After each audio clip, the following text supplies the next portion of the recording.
Welcome to my channel চাকরির সন্ধানের তরফ থেকে সকলকে স্বাগত জানাই। সকল বেকার চাকরি প্রার্থীদের জন্য আবার একটি বিরাট বড় চাকরির আপডেট নিয়ে আমি চলে এলাম চাকরির সন্ধানে। এবারে শুধুমাত্র মাধ্যমিক ও উচ্চ মাধ্যমিক পাস যোগ্যতায় রাজ্যের ক্রেতা সুরক্ষা দপ্তরে কর্মী নিয়োগ করা হচ্ছে।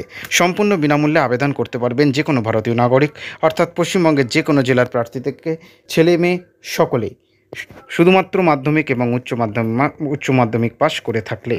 এই ভিডিওটিতে ডিটেলসে সব কিছু বলে দেবো, কেউ কিন্তু স্কিপ করবেন না। চলুন ডিটেলসে দেখে নেওয়া যাক। দেখুন, পদের নাম আছে ইআরও অ্যান্ড ক্যাটারিং, 4টি শূন্যপদ আছে। যোগ্যতা কী লাগছে? এই সকল পদগুলিতে আবেদন করার জন্য আবেদনকারীদের যে কোনো স্বীকৃত বিদ্যালয় থেকে ন্যূনতম 60% নাম্বার সহ মাধ্যমিক এবং উচ্চ মাধ্যমিক পরীক্ষায় উত্তীর্ণ হয়ে থাকতে হবে। সেই সঙ্গে স্নাতক, ডিপ্লোমা ইন ইঞ্জিনিয়ারিং অথবা বিটেক ডিগ্রি অর্জন করে থাকতে হবে ন্যূনতম 60% নম্বর সহ। স্যালারি দেবে প্রত্যেক মাসে 70,000 টাকা।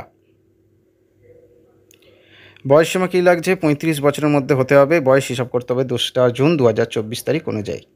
আবেদন করতে হবে সম্পূর্ণ অনলাইনের মাধ্যমে। সর্বপ্রথম সংস্থার অফিসিয়াল ওয়েবসাইটে গিয়ে আবেদনকারীদের নিজের রেজিস্ট্রেশন করতে হবে। এরপর লগ ইন করে অনলাইন আবেদনপত্রে প্রয়োজনীয় তথ্যগুলি নির্ভুলভাবে পূরণ করতে হবে। পূরণ করা তথ্যগুলির সাপেক্ষে নির্দিষ্ট ডকুমেন্টগুলি নির্দেশ অনুযায়ী আপলোড করতে হবে। সমস্ত তথ্য সঠিকভাবে পূরণ করার পর এবং ডকুমেন্টসগুলো আপলোড করার পর আবেদনপত্র সাবমিট করতে হবে। আবেদনের শেষ তারিখ কী আছে? সংস্থার অফিসিয়াল বিজ্ঞপ্তিতে আবেদনের নির্দিষ্ট কোনো শেষ তারিখ জানানো হয়নি, তাই চাকরি প্রার্থীরা বলবো দ্রুত আবেদন করে নিন। ডিসক্রিপশন বক্সে লিঙ্ক থাকবে, আবেদন করতে পারবেন। নেক্সট আপডেট নিয়ে খুব শীঘ্রই হাজির হব। সকলে ভালো থাকবেন, সুস্থ থাকবেন। জয় হিন্দ, বন্দে মাতরম, জয় জগন, ভারত মাতা কি জয়।